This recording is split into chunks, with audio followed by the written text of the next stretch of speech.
Congratulations. Thank you. What a win. Just sum up your emotions after that one. I knew I had to win that game. Jake or so, that was a hard game to play, and I knew Nathan would be up for it.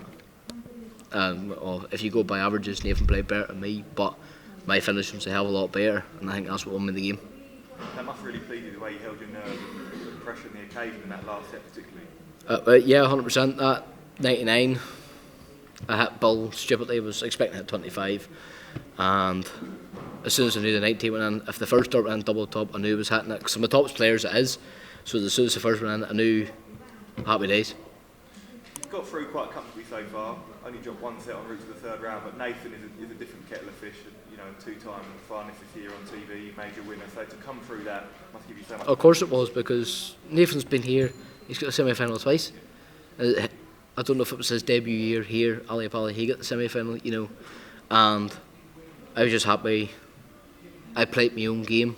I know, as I say, by averages, it doesn't matter by averages doesn't go in the trophy, but I finally played my game that I knew I can play, but that's still not Josh Rock at the same time. An unbelievable atmosphere out there today, electric. Was that the best atmosphere you've played in front of so far? It was fantastic because we were chanting my name a lot, and to be fair, the first set they were against Nathan, and I said the crowd is against you. That was my only words. We spoke after the break, and he says I know, but it was up to him to deal with it, and sadly he didn't deal with it as I know he can, because he's up the crowd of course a lot of times, but I was so proud they were chanting my name because it just felt fantastic, them chanting my name. And there's been so much expectation on you coming into this tournament, and some players find that a burden, but you seem to enjoy it because you believe you can be with him, don't you? Of course, at the same time they're saying, but he's saying I'm the fourth favourite to win this. I don't care if I'm the fourth favourite to win this. I try my best to win it, but bookies are only going by the last 4 or 5 months, what I have done towards the end of the year, so that's up to them what the numbers are, but Josh Rock is going to try and win this World Championship, and pray to God we'll see what happens. It's been an unbelievable 12 months for you. Has it sunk in yet what you've achieved, what you are achieving? Funny enough, I got asked that question when I went home for Christmas with my fiancée and her son. It still hasn't sunk in, but I'm just happy with what I'm doing, because at the age of 16 I didn't believe I could be here playing the World Championship stage. I thought I would be 30 before I play here. 21, that's 9 years off what I said, so I'm proud of what I'm doing now. Thank you. Josh, congratulations. You sat there before Christmas and promised us the real Josh Rock would turn up, and you delivered on that promise here today. Yeah, Josh Rock finally turned up. There's a lot of 180s.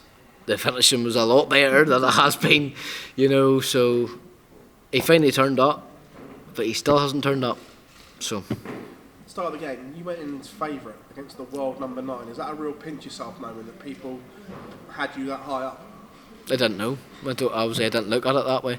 I obviously looked at when they're saying I'm fourth favourite, but I didn't look at it that game. Nathan's been 2-time semi-finalist. People don't realise that.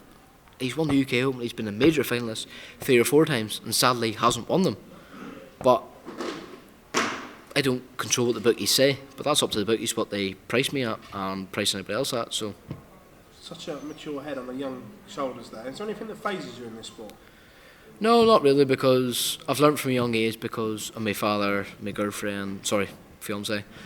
They've kept me level-headed, so I have to give them a lot of credit, because I made my first appearance in darts when I was 10, and that was because of my dad. Dad's not a big player, he can play a bit of darts the odd time, but he was the one that got me into it when I was born, so I have to give him a lot of credit. When you went home, what was the excitement like, and was there a lot of hype around it, the World Championships, of what you were doing? It was great because I knew it was coming back. Sadly, my fiancée isn't here with me because due to sickness she has arthritis, and I was expecting her to be here, sadly. But health's more important. I would give up darts quicker to make sure her health's okay. But I'm sure that's just the way darts is. I would like to think every dart player's like that if their wife, fiancée is like that. But I've done that for her, and I hope to win this for her. Josh, pleasure as always, mate. Thank you very much. Thank you. Josh, talk about when you were 16, it might be a while until you were at World Championship. I feel very old at 16. 21, but I feel very old. Where sort of were you in your darts career when you were about 16? Not very far. To be in a personal lockdown, sadly for everybody else, lockdown helped me a lot because obviously I wasn't working. so there's nothing else to do. So I put my heart and soul into practicing 6-7 hours a day. I have to say I did, because there was nothing else to do. You're hardly going to sit at home do nothing all day. Weren't allowed out the house, so that's all I done was practice. And from lockdown, it benefited me a lot, which I thank you for. But sadly, it didn't benefit anybody else for what the pandemic was. But on my case, it helped me a lot. Yeah. Is that where you first thought you could become a star in the PDC? You could start being a decent tournament? Yeah, it did, to be honest, because it was the first time I hit a 9-darter in practice. Because after I hit the 9-darter, my first 9-darter in practice, I believed in what I can do. Obviously, you have to get the right people behind you to believe in what you can do. But that's just darts. Starting to get closer to a 9-darter here. You obviously hit one in Wolverhampton. What would it feel like, do you think, to hit one here? I missed it by a mile. It's no different. Same time we hit, all of us professionals hit one all the time in practice, you know. We can do it, some of us can do it on stage, some of us can't, you know, but at the same time, a 9-dart leg is only one leg, regardless what the outcome is. You hit a 9-dart leg. My first one I hit against Van Gerwen, and I lost. Didn't mean nothing. You have to win that game, regardless. Cheers, Josh. Thank you. Kevin, anything else? Josh, congratulations to victory.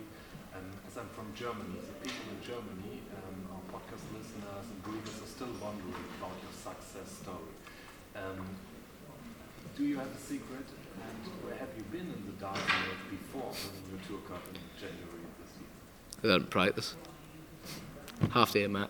Sadly, whenever it comes to pro tours and all that, I know I got my card this year, but I do not practice because I feel my heart has to be with my family, and I want to do everything I can for them. But I'm only home 2 days a week, 3 days a week if you're lucky, and then I'm away again.